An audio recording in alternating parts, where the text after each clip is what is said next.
Le changement, quand il est imposé, ça crée de la résistance. Mais même quand un changement est décidé, tout le monde se pose la question, qu'est-ce que j'ai à gagner ou qu'est-ce que j'ai à perdre par rapport à ça? Tu sais, tu peux rester en couple par amour ou parce qu'un 4,5 coûte plus cher qu'un rein sur le dark web.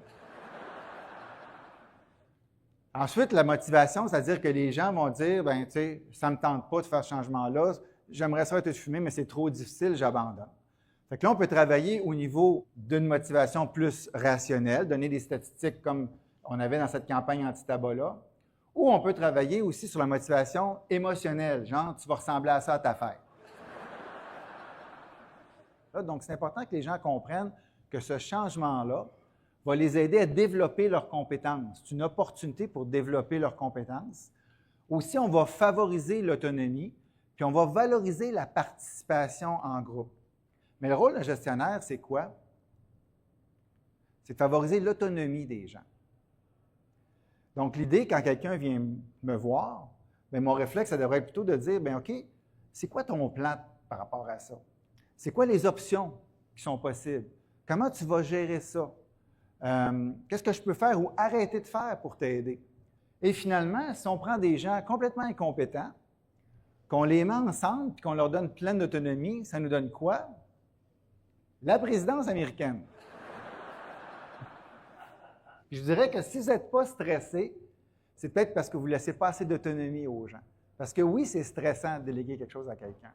Ça se peut aussi, quand on fait un changement, que la réalité ne ressemble pas tout à fait à nos attentes, hein, parce qu'on s'est fait un plan, on s'est imaginé quelque chose, et puis là, on le fait pour vrai, puis là, fait que, tu sais, la recette du bonheur, c'est ça, hein, ça vient de l'écart entre la réalité et les attentes. Donc, si j'ai des attentes élevées par rapport au changement et que les résultats ne sont pas clairs, ça se peut que mon niveau de bonheur diminue. OK? Donc, ce qu'on peut faire, c'est qu'on peut demander aux gens, aux membres de l'équipe, sur ce baromètre émotionnel-là, de dire, toi, tu te sens comment présentement par rapport au changement? Un autre truc qui fonctionne super bien, des coups de 2 par 4. Un employé qui reçoit un coup de 2 par 4, il s'en rappelle. Ou pas, ça dépend comment fort. Alors, c'est quoi un coup de 2 par 4? C'est que vous allez identifier 2 comportements et votre objectif, c'est de prendre en flagrant délit au moins 4 personnes en train de faire ce bon comportement-là durant un intervalle de temps donné. Je vous ramène au début des années 2000, la belle époque où il fallait s'installer devant sa TV le samedi à minuit pour regarder Bleu Nuit. Un autre grand sage a dit,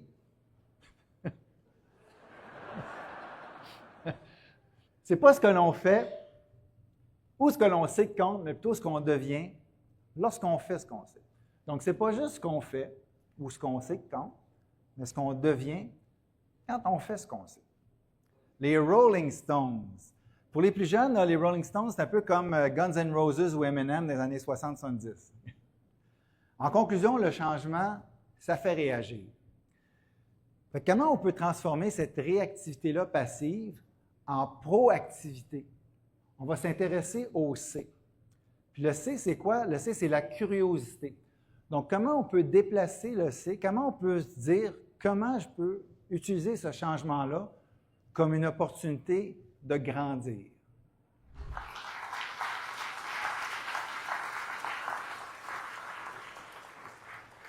Concret, interactif, humoristique, c'est les 3 mots qui définissent la plupart de mes conférences. En fait, les participants, ils vont repartir de la présentation avec des idées pratico-pratiques qu'ils vont pouvoir mettre en application rapidement.